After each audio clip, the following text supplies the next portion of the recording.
everyone. Hey, we just saw some art. We've been around lots of art for the past few days, yes? Cool, great. So my name is Jada-Amina. I am the curator of Black Harvest Film Festival. And also, I serve as public programs and engagement manager at Southside Community Arts Center. We have a booth that I curated, booth 251. So happy to be a part of this ecosystem that is the Chicago art scene and this international fair, as well as being on stage with someone I feel like Black Harvest just can't get enough of, Shawn Antoine. Without further ado, would you like to introduce yourself and all of the wonderful things you do? Yeah, so my name is Shawn Antoine II. I am a writer, director, editor, just about anything it takes to make a film. I'm always finding a way to just take on that role. But I'm from Harlem, New York. I'm new to Chicago. This is my second year in the city. I'm currently pursuing my master's in documentary film at Northwestern University. So this was my first project. As soon as I got out here to Chicago, this was the project that I wanted to embark on. So I'm very thankful that Jada and Black Harvest brought me here and screened the film for y'all. It means a lot that this is the first film that y'all are encountering here, especially with one as important of a topic as this is. Yes, I know quite a bit about the film because, like I said, we have been working with Shawn to show this film as much as possible. I feel like we've shown it now four times outside of the festival format. Its first time screening in Chicago was at Black Harvest, yes, November of 2024. And we've had a lot of opportunities to screen, like here at Expo. We've done some things in the park. So I know a bit about the background and how a man from Harlem finds his way in Chicago making work about Cabrini Green of all places. Could you invite us into what that process was like, why, and sort of how?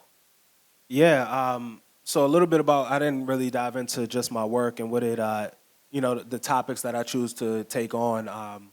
But like Jada said, I'm from Harlem, New York, and I like to look at Harlem as like one of the many epicenters of Black culture in the world. And, coming out to Chicago, my intentions was I want to connect with the Black communities that are here. And, growing up, the first Black neighborhood that I really knew about was Cabrini Green for movies like Candyman and the shows like Good Times. That's stuff that I grew up on from my parents telling me about those shows and what Chicago lifestyles was like.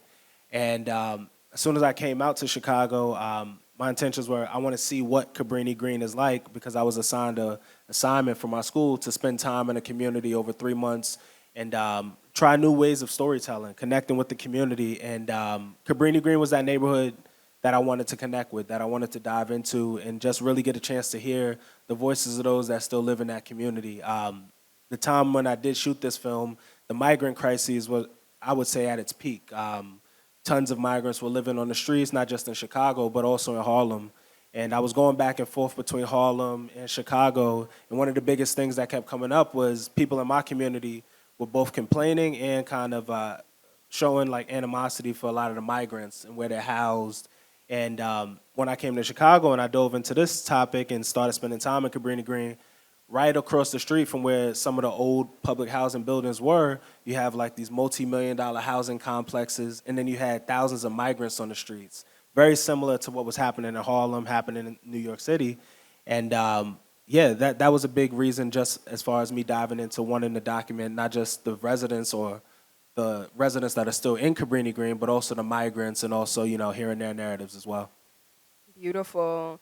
I love hearing you talk about Harlem and Chicago almost as if they're sister cities. I imagine them in those same ways. Specifically Bronzeville, if we're getting really local. But I love that during one of our mini screenings, we had someone in the audience who sort of did the typical Chicago versus New York City, and you really were sort of 10 toes down behind the fact that we're both Black, cities. We're chocolate cities in the best way, and a lot of that has to do with how community grounds both, both places, and how art and culture really thrives in those spaces. So I really appreciate how you usher that in. Even being a transplant, there's a lot of diaspora wars, but even within diaspora, there's sometimes some geographic. If you're from Chicago, you'll also know that there are side wars as well, South Side versus West Side, et cetera, et cetera. So it's very important when we find room for common ground. I also love the film's sort of dreamlike quality. I think a lot of that, of course, has to do with your editing and your rhythm, exactly your pacing, but also the camera you use. And I know a little bit about that because do you typically work in film? No, I don't Speak to usually that, work in yeah. film. This is my first time, and I think the big part of like just my professors and just myself being tasked with that challenge of shooting in film is you're limited with the amount of time you can tell a story, not just as long as the camera rolls, but also it costs more money. Digital, you could take as many videos as you want, and you could just like offset it and load it into a hard drive. But with film, you got to be a lot more intentional on the shots. And I only used 3 rolls of film on this, so that was a whole nother task in itself. Um, but yeah, I think that was something that really opened up just this nostalgic feeling, and then also the things that you mentioned about rhythm and just the way I edited. I think if you notice, I tried to do a lot of repetition. Like somebody was echoing the same thing, and I think that was me paying homage to like so many Black communities. Like I noticed during that time, weren't they had the, it felt as if their perspective was being echoed through amongst one another, but like to the mass audiences it wasn't really being heard. And that's why even like you seen that obviously the translations for the Spanish text, but from I could have used the text for many of the Black people that I interviewed, but it feels like just like anything that occurs within our news that our words aren't being shown. So I tried to just play with those things and just some sort of symbolism during the editing to try to emphasize, just how the people feeling, and then also just like, this feeling of thinking about space and whatnot as well. Hmm. I really appreciate the landscape and the way even that is sort of sampled over and over again, especially being a person who is from Chicago, but a citizen of the earth who has spent many time in the car and spent many time, amidst the landscape and not necessarily taking it all in. I really appreciate how you keep sort of bringing that forth again. Like this is the land for those that live there. Though there's not many present physical, we see some of the migrant camps in the film, but there's not a singular voice or a main character, right? It's really the sort of embodiment of the neighborhood and those spaces, and also the weaving of sort of the gentrification and then also the sort of ruin that's taken place. Can you tell me about why it was important to capture sort of what was left behind and also sort of what is emerging and has been emerging over the past decade or so in that community? Yeah, I think just first to touch on just like how we didn't see a lot of the people that was Mhm. speaking. I Mhm. think like even now as you say that, like constantly as I think back and look at my works, I'm still learning about them and my approach, my intentions, how I chose to edit and even shoot it. And I think a big thing that really played its role was that many of the people, I like to call them like my collaborators, they didn't want their face on camera. But they were like, cool, our interview. We could do an audio interview. I was like, I'm gonna use it in the film. So it was that transparency. So just out of respect for them, I didn't include their face due to their request. But I think it also speaks to like as a society, all these different conversations are happening, but like they're usually not in communion with one another. So I even as you say that, like watching it, I think that also played a role in the editing. And I think capturing the landscape and the space was so important because I thought, I didn't know too much. But as once I got off the train at North and Claiborne and I started walking, I didn't know it would look like the way it did. I didn't know Okay. these tall buildings would be here. I was very open, like, wow, this is what I'm experiencing. So as you see the film, this is like my firsthand experience of seeing the space. One that I thought looked a certain way, that I thought more Black people would be in this space. But this is what I'm seeing. This is how I'm reacting. So I tried to, have this embodied camera experience of like, this is my perspective and just my experience. And then the landscape was just, I mean, when I looked at maps of where like some of these buildings I seen in all these photos online were, and now I'm seeing giant targets here. I'm like, wow, this is crazy. So yeah, that was a big reason for that. And then just relation to like Harlem and just DC and tons of Black communities. a lot of these black spaces have been gentrified. You wouldn't even know they were there before, if the people that are from that community don't tell you about it. So, I tried to really lean into that, and I'm very fortunate that I was able to encounter some people from the neighborhood that were telling me about the space, what was there, and yeah, just able to have conversation with them as well. Absolutely. So I don't know if I've shared I probably have. I don't see how I couldn't have. We've shown this a couple of times. But my relationship to the Cabrini Green neighborhood is one that really radicalized me very early, and I think I'm drawn to the film because I'm, young enough to not have known much about the space, but old enough to have watched Good Time reruns and heard about Candyman. I don't do horror that really, so, but I know all the details and things. So when I was a young person, I attended a school called Skinner. It was a magnet school, and in Chicago, that means it required some specialized testing, right? So I was not going to my neighborhood school. I was going to the West Loop, that's a whole nother story of sort of development and gentrification. But in any case, the school needed some work done, so we had to get the school renovated. We ended up going to a school that had been recently closed down called Sojourner Truth.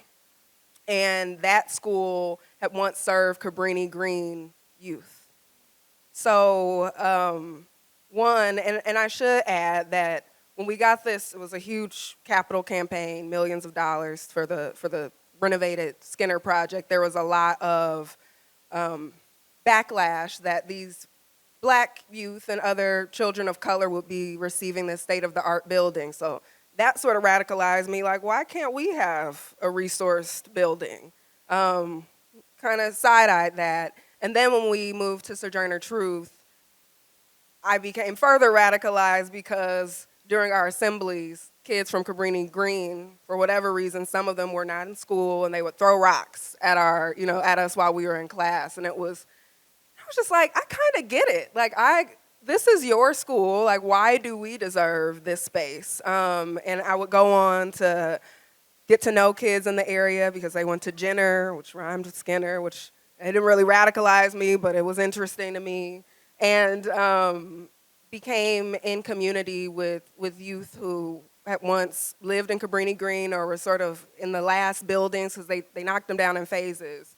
And I became, just in community with children who, similar to me, were told they didn't deserve a space, right? I'm really happy that a person, especially who's not from here, is really shedding a light on the legacy and the story and the people that were there that still are here. Because honestly, when you speak to finding black folks in the area that remember Cabrini Green or were a part of that community, I'm a bit surprised, like, what they doing around there? That's like yuppie town. So it truly is, that remarkable that, this is taking place in a city like ours. Could you speak to any moments in your personal, life back in Harlem or throughout your travels that really radicalized you and made you feel called to tell a story, or just made you realize your position in this world, and especially as a storyteller, how that sort of has shaped how you got here? Yeah, I would say right off the bat, when I first started filmmaking, it was back in 2015. I had just bought a camera, and one of my friends was like, you should come take photos at our Black Lives Matter protest. This is like, I would say early on. And I took photos at her Black Lives Matter protest with a bunch of her high school friends. And this was down in New York City at Union Square. And I'm like, all right, I'll take photos. But then it was just so many events that started to occur, like them interacting with people on the streets, white, Asian, other black people, where they weren't kind of on the same page about what the Black Lives Matter movement meant. And in that position, I wasn't a protester. I wasn't against the protesting, but I had my camera. And I was like, I should be documenting this. So I never filmed anything, but I was like, let me film what's happening between not just my friends who are the protesters, but also the people they're encountering. And from there, I decided, I want to make a documentary that's actually explaining what the Black Lives Matter movement is. So at that point, I decided to pick a side and who I want to be, at least as far as documenting our narratives and like what our perspectives are. And I think that was one of the moments that radicalized me as a filmmaker was you can't really escape positionality. It's like it has to show in your work. Who are you trying to communicate with? Who are you trying to, be in conversation with? And I think that film was one of the most important films that I made because it came at a time where I went to a predominantly white institution, and For college, for undergraduate, yeah. yes, and in Rhode Island, University of Rhode Island, and I think one of the biggest things that was happening at that time was once again nobody was talking to each other. So I created this documentary about the Black Lives Matter movement to really explain like why this movement is happening, and then more importantly, like I started it off with like some of the horrific videos, these traumatizing videos that were happening at that time that people could kind of ignore. So I think that was the most important film, that radicalized me because at that point I didn't, this was my first film, but I truthfully didn't care what, audiences would think because I knew my intentions was to shed a light on something. So I think that was the moment where I was like, all right, this is my positionality as a filmmaker. I want to create films that, not just inform people, but also inspire them and create conversation. So that was the film that, kind of set the groundwork for future works that I want to create and just, these conversations that I want to spark up. Beautiful. As you were saying the last few words, what you were just saying, it reminded me that I found out about another film of yours today on Instagram that screened yesterday in New York. Were you in New York? Yeah. I was like, is he going to make it? I was very confused, Shawn, I must say. Could you speak to that project and sort of the trajectory of, because there's obviously things I don't know. I know you're in production for a couple of things. So you just shed some light for us. Yeah, I was, last night I actually screened at NYU Sports Film Festival. And it's actually funny, one of my friends, one of my colleagues, and I'll get into what the film is about, but a lot of my films are like truly dealing with like public housing communities. So the film that I showed last night was this film called Kingdom. And it's this basketball tournament in Harlem, New York, and it's been happening for the last 40 years, right in the center of a public housing projects. There's 10 buildings that make up these projects, known as Foster, also Martin Luther King projects. And this basketball tournament happens in the dead center of this community. And historically, this tournament has been, in the shadow of Rucker Park, one of the most legendary tournaments in the world. But it's the second longest street ball basketball tournament in history. And I shed a light just on not only, that basketball tournament, but its founder, Terry Honcho Cooper, and his commitment to starting this basketball tournament in 1984.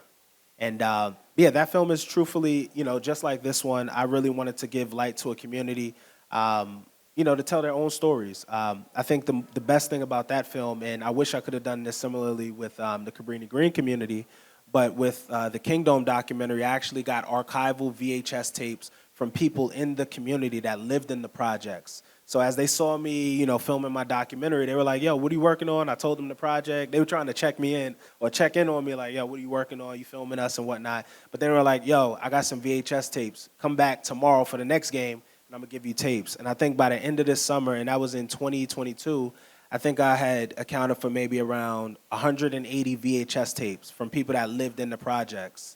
And yeah, it was an incredible documentary. And, during that process, I found out, so many historic things that came out of this basketball tournament. So like a young Tiana Taylor, when she was coming up, she performed on this court in front of like Dame Dash and other music executives on a basketball tournament in the center of the projects. And then also, musical songs like Chicken Noodle Soup, they mentioned the court. They even filmed on that basketball court. And then one of the biggest things that came out of, just diving into that community and learning about the history that it contributed to was this basketball tournament actually, started the whole no music movement. So you hear like people saying no music and then they do the hand clap.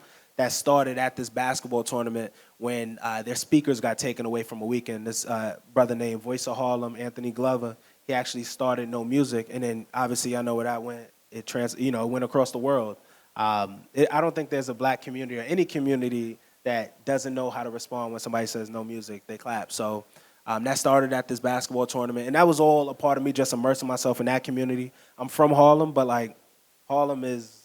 Where is this community? This is in Harlem, but okay. Harlem is, it's like Chicago. You could go to different parts of Harlem and you may hear of somebody, but you don't really know them. Right. And then at the same breath, you might be cousins with them. It's crazy. So Harlem is it's a big community, but it's small, but also everybody doesn't go to every block. So like this neighborhood, these projects, that's not where I'm from.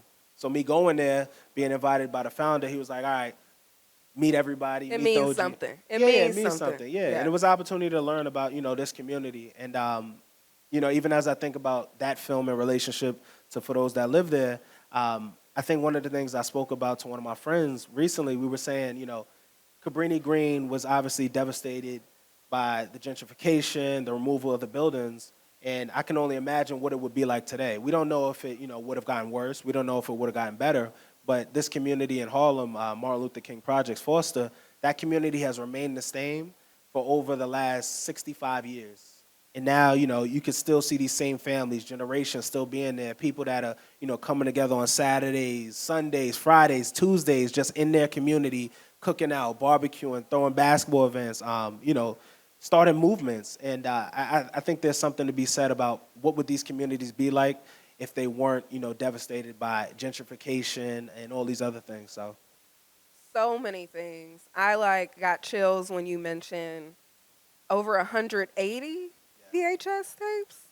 So that for me, especially as a person who dabbles in the archives and is very much so um, focused and devoted to Black cultural preservation, that speaks to just how important and urgent it is for Black folks to want to be documented and to document. And I'm sure it felt like such a great honor to sort of steward these memories, right? Like I I also have worked in communities that I'm not necessarily a part of, but it's like, you know, like even intra-communally as a Black person, everywhere is not your hood. It's just everybody's not your people. But eventually you sort of find that maybe they are, right?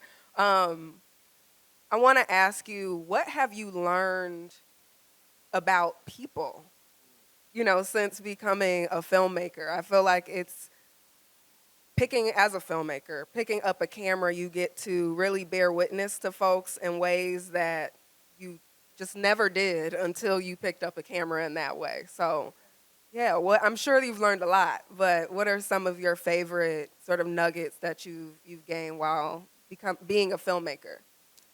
Yeah, that's a great question. I think the thing that I've learned from people and just constantly being encountering people and having conversations is that more times than not, people want to talk. They want to know most of the times, why do you want to talk to me? And then if you present why you want to talk to them and have a conversation, more times than not, they're open to telling you about what you want to know. And I think every experience, every documentary that I've chosen to take on, it's always been an opportunity where people truthfully just wanted to tell their story. Um, and I think, I've been talking to people my whole life, trying to just spark up conversation. And I think with documentary, I get that opportunity to allow people to, see themselves on screen. And that's, it's a unique art form. I do photography as well, but I think, the opportunity in documentary to people to control their narrative is something that, most of the time people wouldn't mind garnishing. And yeah, I think that's what I learned about people. People want to tell their story. Certainly. Do you want to speak to your film that you're working on between Chicago and Harlem? Oh, the sight unseen? Yes. Yeah. So my next film is currently my thesis film at Northwestern. It's a period piece. It's set in 1971, but it's also a hybrid documentary where in 1971, my mother, when she was a little girl, she was 6 years old, one night she goes to the bathroom, and when she gets there, there's a glowing light shaped like a cross in the window. And I had just heard about this story maybe 10 years ago from my great aunt in a small town in North Carolina called Reedsville. And my mom had never told me this story. So when I heard about that, I was like, Ma, a glowing cross in your window in 1971. You should tell me something like that. I'm a filmmaker. Like, this, this could be interesting. And yeah, last summer, one of my friends was like, you need to make that your thesis film. And I was like, all right, cool. And how do I tell this story? You hear these folklore stories or folklore-like stories from, especially in the Black community all the time, and these spiritual encounters. Was it real? How did they feel? Does it matter if it was real? So last summer, I spent almost a month in the Schomburg Center in Harlem, to actually find the newspaper that my mother said, yo, we were in the newspaper. Somebody took a photo of me, a black journalist. So it took, I mean, I want to say it took a month, but it might have been just a little bit below that. And I would just kept going to the Schomburg Center trying to find this newspaper that my mother spoke about.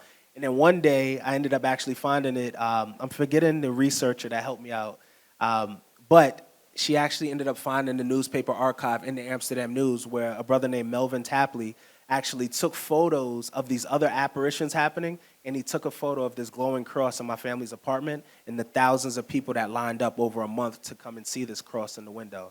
So what I did in this film, I tried to take this real unorthodox, experimental technique and even genre of trying to intercut my mom telling her story about what happened, but also the writings that this journalist wrote and trying to reenact my mother's experience and this journalist's experience of trying to dive into this kind of a fantastical thing happening in this impoverished neighborhood of the Bronx in 1971. So, well, actually, June 12th at Northwestern University at the Block Museum, I'll be showing probably an early cut of it. It's going to be about 40 minutes, that cut, but definitely would love for you to be there, of course. But if anybody else would want to be there, I don't mind connecting with y'all and giving y'all more information about that screening. Yeah, so I think I kind of want to get into just the sight unseen a little more. Is that the title? Yeah, the sight unseen. Because I'm wondering why it took so long for Mom to come. I mean, she really never came up off the story. It was Auntie. Well, is this her great aunt? This is her great aunt. This is her great aunt. And yeah, it was interesting because I heard about this back in, it had to be 2017. I was playing college football at the University of Rhode Island, and I got a call from my mom, like, we need to go to North Carolina, tell your coach you're going to have to miss practice. Your Aunt Sarah is in the hospital, and she was suffering from pneumonia, and, you know, this is one of the last elders in the family still living, so immediately flew down there. And although her body was real sick, she's in the hospital bed, I'm just in conversation with her. Her memory wasn't gone. I think she was in her mid-80s, and she was just asking me, how's Rhode Island, how's this and that? And then she was like, yeah, you know, your mother never told you about the cross in 1970. I was like, what are you talking about? And from there, we got into a conversation about that. And then my mom was like, oh, yeah, I don't really talk about that. And, you know, she just brushed it off. And then from there, you know, I actually never really followed up with my mother on that. She told me more about it, but I never, you know, pushed it at that moment. I spoke to other family members about it all throughout the country. And was that because you kind of felt her lack of interest in speaking about it?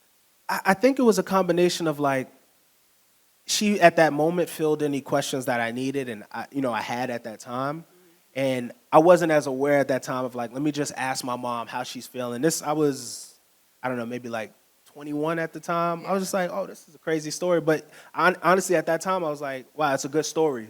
And I think during this time when I decided, all right, this is a project I want to dive deeper into, like, we really dove into, like, the reason and why my mom didn't bring that up.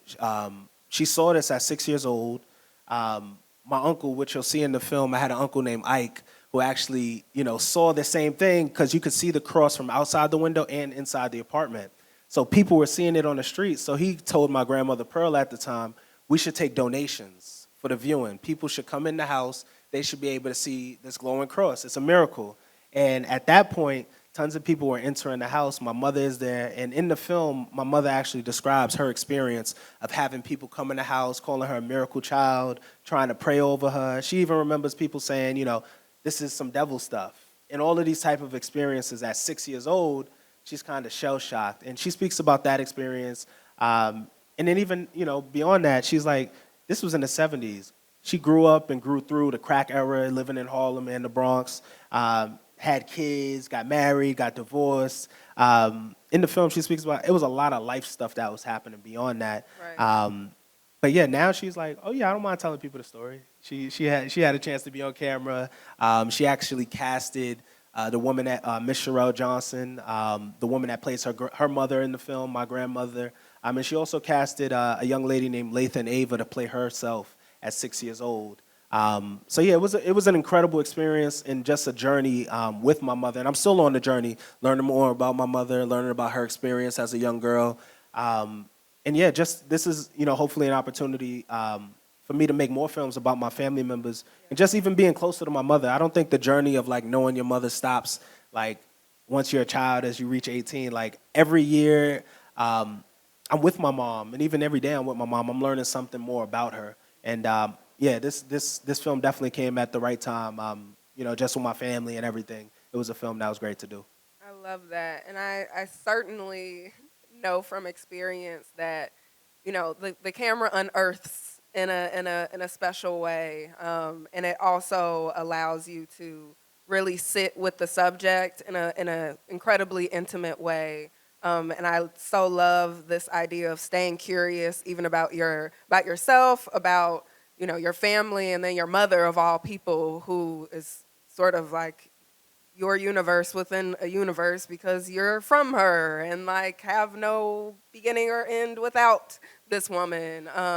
And so this idea of like researching your mother is really deep, and I think it's very remarkable in that, you know, you are a son who's looking to do that work, and especially with Black women's stories, our histories being discarded so easily, that you take interest in that is really important. I think does a lot of work for us as Black folks, to take interest in one another. I got a little time, and we have some time for Q&A now. So I'm looking around the room finally. Hello. They're going to come around. Okay. Shawn, great film. Thank you. I'm curious about how long you were filming that. Like, was it during a year, a couple months? Yeah, and when was it filmed? For those that live there? Yes. Yeah, so that Thank was you. filmed over the fall of 2023. So from September all the way to just after Thanksgiving, early December.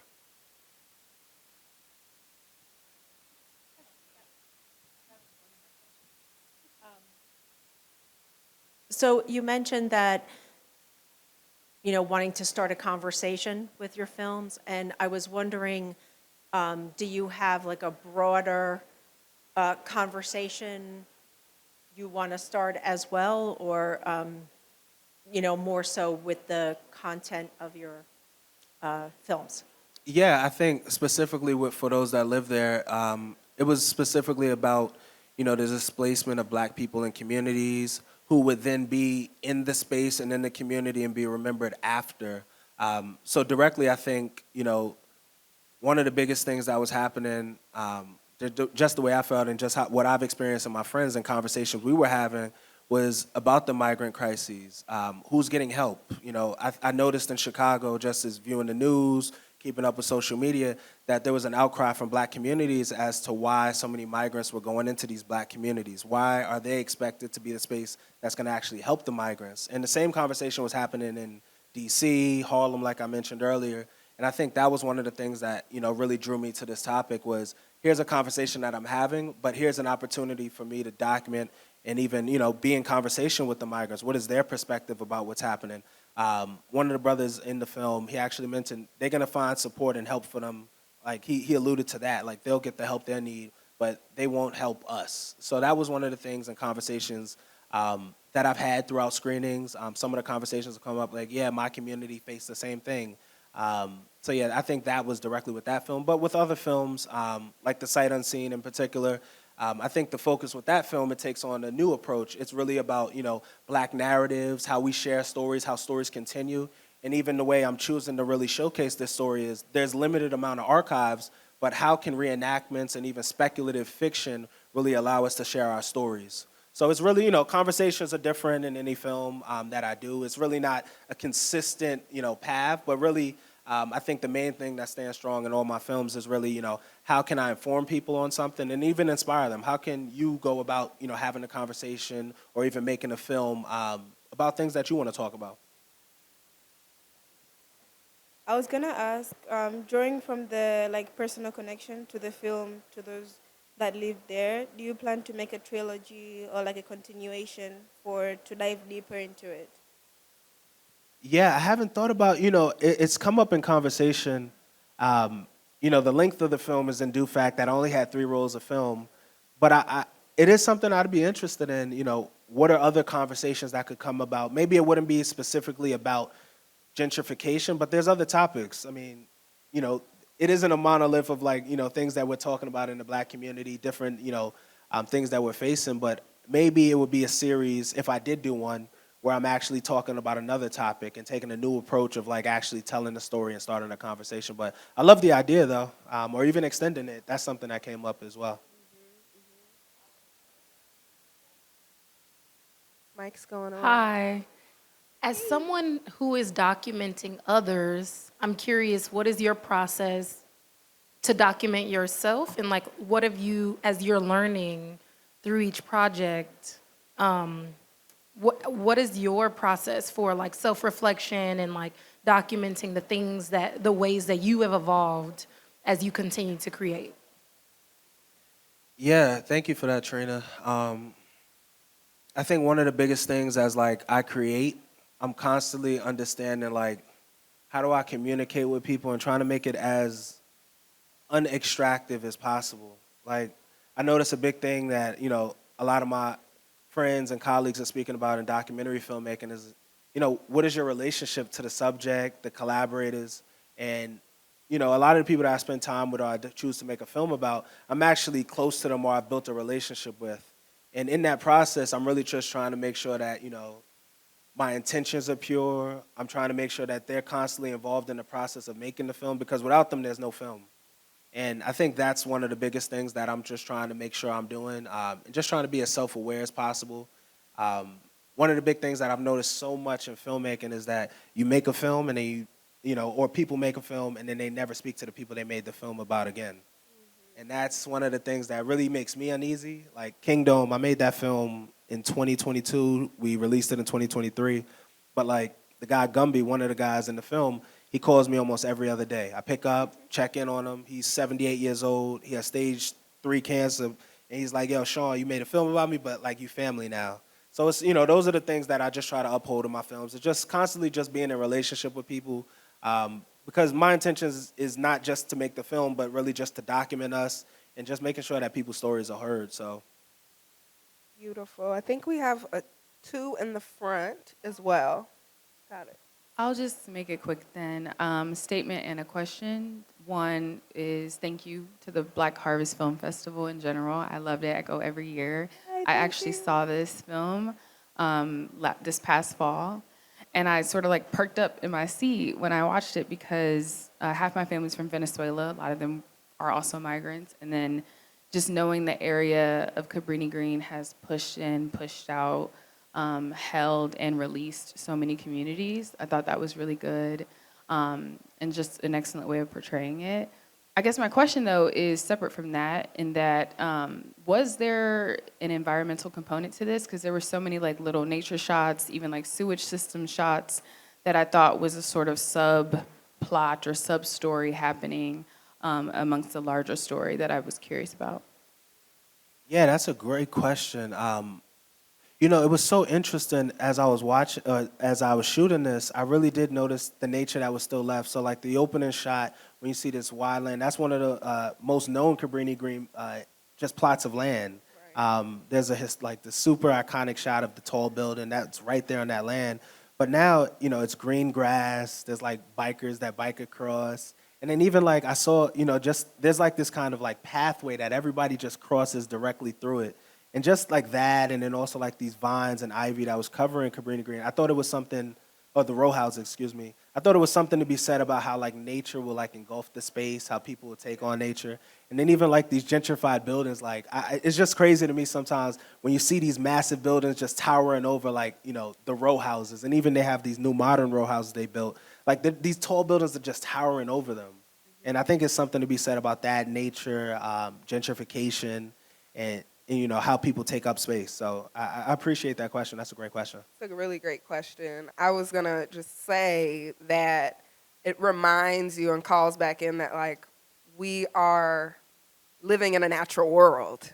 The development is actually, the cherry on top and not the other way around, and sort of grounds us in that relationship between just hyper-development, capitalism, right, and the fact that, like, oh, there's a leaf. growing through the concrete and the sort of resistance that the land holds. So I really, really love that question. We have. Thank you. I'll be really quick. I'm Mina's mom, by the way. But this is my second time seeing the film. Really enjoyed it. A couple of things. Her younger sister had to do a project about public housing. So it's really interesting to understand how that through line kind of runs even internationally and kind of the stories behind public housing. There's a book about notable people from Cabrini Green you may be interested in that I ran across. But my question for you really is, I'm always interested in when people make documentaries, is that your decided medium, or do you intend to do some, I guess, screenwriting? I don't know what the correct term is. Yeah, like a narrative film. Yes. Yeah, I've done like this was I consider this to be more like an experimental take on like documentary storytelling. But I've done narrative films, traditional documentaries. It all varies for me. I really am a person where I'm like, what does the story call for? Does it need to be narrative? Does it need to be doc? Should it be experimental? What is my process and approach to just telling the story after I'm informed about it? But I love narrative films too. Like documentary is, I think it's the most accessible to me right now. Like I can grab a camera, shoot it by myself, edit, do all the, like I did the music for this film too. Like all of that stuff is like accessible for me and doc. But I enjoy so much working in a narrative crew, working with people that are just as talented, people that have a vision as great as mine for a project that I might have written. So narrative, yeah, I'm kind of torn in between both. But also photography is something that I enjoy doing. I always got like my 35 millimeter camera with me, and just trying to just frame up stuff. How can I document and just tell a story? So yeah, my mediums will change, but I think the intention and purpose will stay relatively the same. Thank you so much. We can connect after we leave the stage. I appreciate you all for being here. And thank you, Shawn. Thank you. You submitted. You submitted for Black Yes, Harvest. yes. So let's see if he's in the festival I this hope year. so. Perfect. And then if any of y'all want to reach me, my Instagram is Shawn Antoine II. I have some free posters that I'm giving out for the film, but definitely would love to connect with other artists, people that love films, art, and yeah, if you want to know more about my work, you can visit my website at ShawnAntoine2.com. So thank y'all for coming. Thank you.